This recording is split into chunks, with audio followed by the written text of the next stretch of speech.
Welcome to our next and final session of the 2020 Rostock Grand Prix Pure Gold discussions, diving discussions with Sean McCarthy. Kassidy Cook.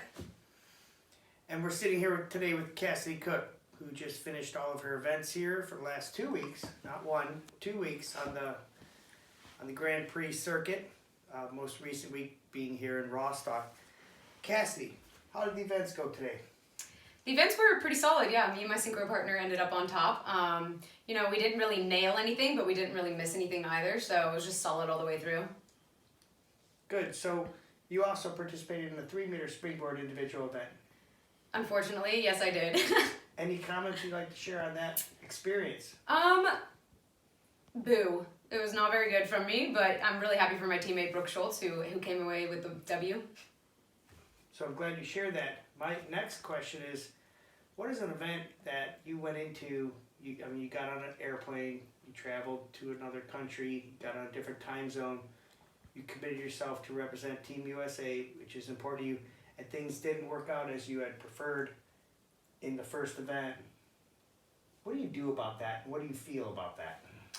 Well, I just tried to turn it around today because I wanted to perform well, not only for myself, but also Sarah and my coach, because yesterday was a little rough for me. So I just try to shake it off, put it in the past. Like my coach always says, stay in the moment. So just kind of take the next day and take it step by step, dive by dive, and kind of forget about the disaster that was yesterday.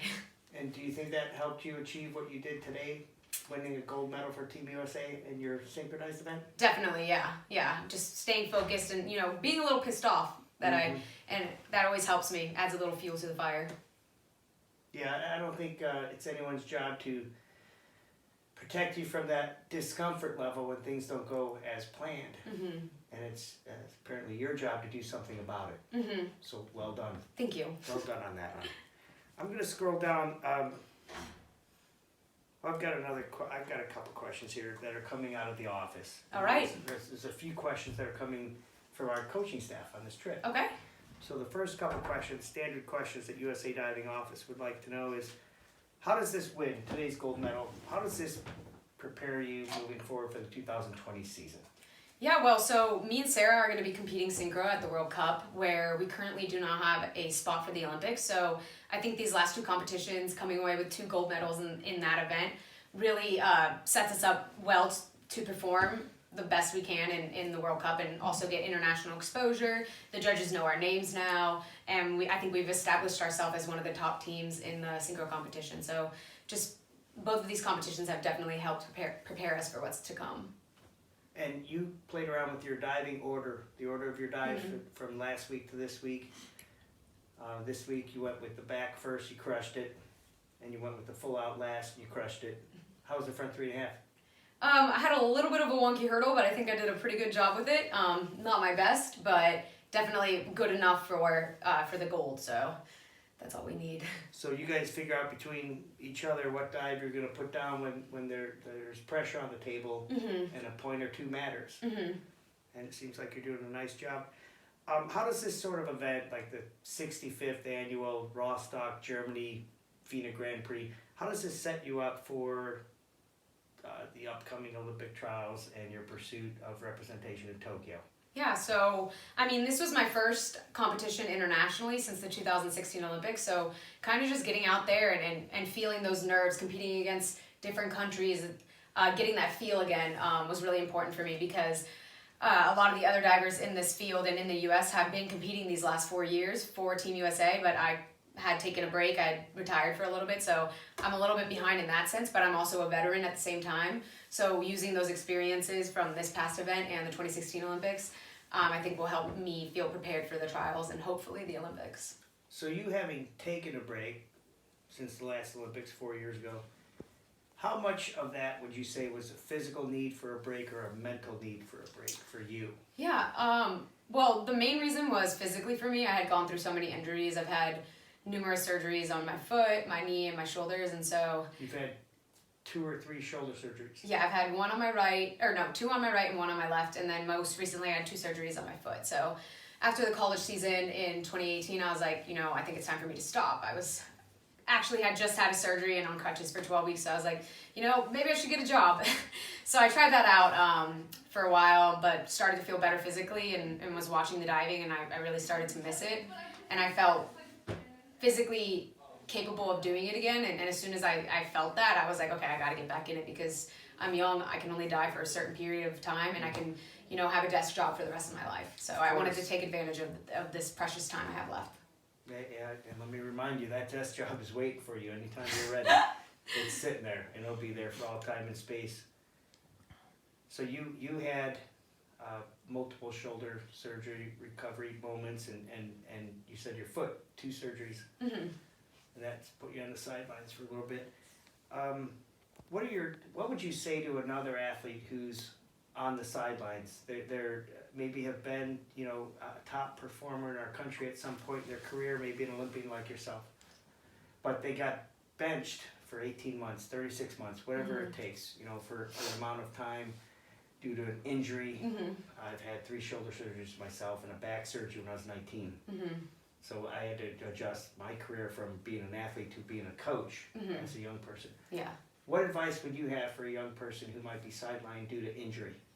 I know how difficult injury can be, but the best advice I can give is just like put your head down, go through all the physical therapy, grind through it, and you'll be able to get back on top. Like there's times where doctors have told me that I might not ever be able to dive the way I used to before, and you just got to prove them wrong. You got to put your head down and grind through it. Awesome, Kassidy. Thank you for meeting with us today. So that concludes the questions coming from the national office. The next few questions I'll share with you come from our coaching staff that are on this trip. I'm ready. We came up with these, and we didn't just write 3 questions for everybody. We wrote 3 questions for you. All right. And same could be said for the other 10 team members. So we thought these questions were most appropriate for Kassidy Cook, 2020, Rostock, Germany. How many German engineers does it take to grease and oil a diving board? 3. For each of the boards. Explain. 1 person per each springboard at the meet. There's 3 meters. Well, I guess if you don't count the sides, but yeah, 3. So there was, at any given time, depending on where the hydraulic 3 meter was, there was 5 3 meters. Yeah, but nobody used them. There was a half meter, 2, and 3 1 meters. Yeah, but those weren't oiled and greased. So you only basically pay attention to competitive stations. There's Yes. 3 Yes, meter those are the competitive main. Those are the main stations. show. The rest is just background props. Exactly. Preparation Exactly. So there would have to be 3 different. Well, you want to German work engineers. simultaneously so you can get it done as quickly as possible. Okay, You gotta so be if in efficient. fact the goal was to grease and oil every diving station immediately, and in fact you only recognize the Olympic event competitive stations, the answer is 3. It takes 3 German engineers to grease and oil a diving board. We're going to accept that answer and move on. Next question. Considering your past relationship with Tom Daley, are you upset that he's not here for you right now? No, I'm not. I mean, we're still good friends, but I don't need him at every dive meet. Yeah, I'm sure he's busy preparing for the World Series, and with his newborn son. And what would you say though if he said in a similar interview that he needed you there for every meet? Well, I would say that's not really plausible because we live on separate sides of the world. But I would shoot him a text and be like, "Hey, I'm there for you if you need me." From the other side of Virtually. the pond. The other side of the pond. Got it.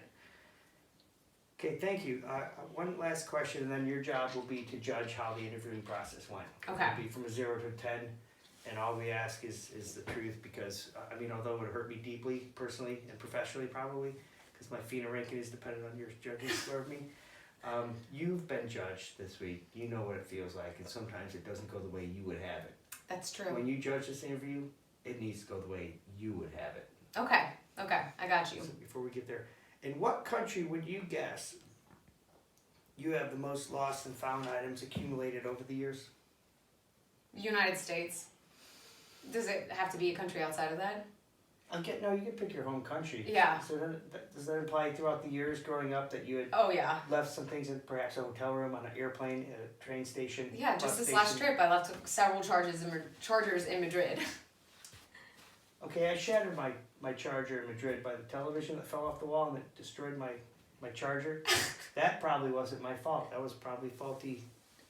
That wasn't German engineering. That was Madrid. That was Spanish engineering at its worst. Or Not just my the fault.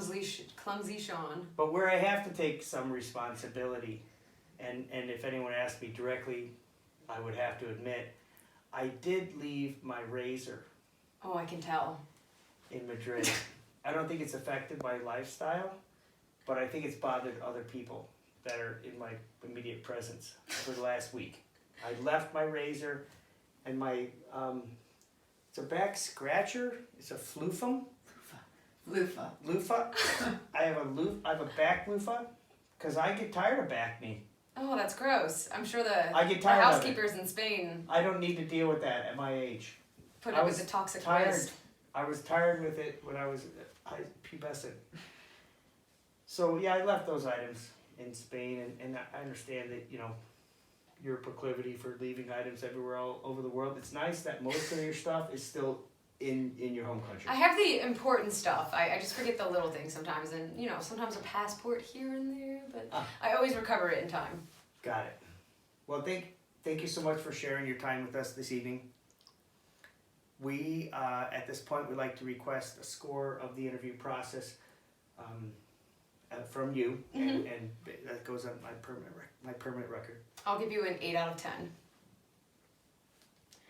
Very well produced, interesting questions, and interesting commentary as well. So, Cassie, best of luck this season. thanks, Keep Sean leading the McCarthy. way. The rest of our people will try to keep up with you. Otherwise, it's your job to leave them all behind. Exactly. And this concludes our evening with Pure Gold, diving discussions with Sean McCarthy, Kassidy Cook. Out.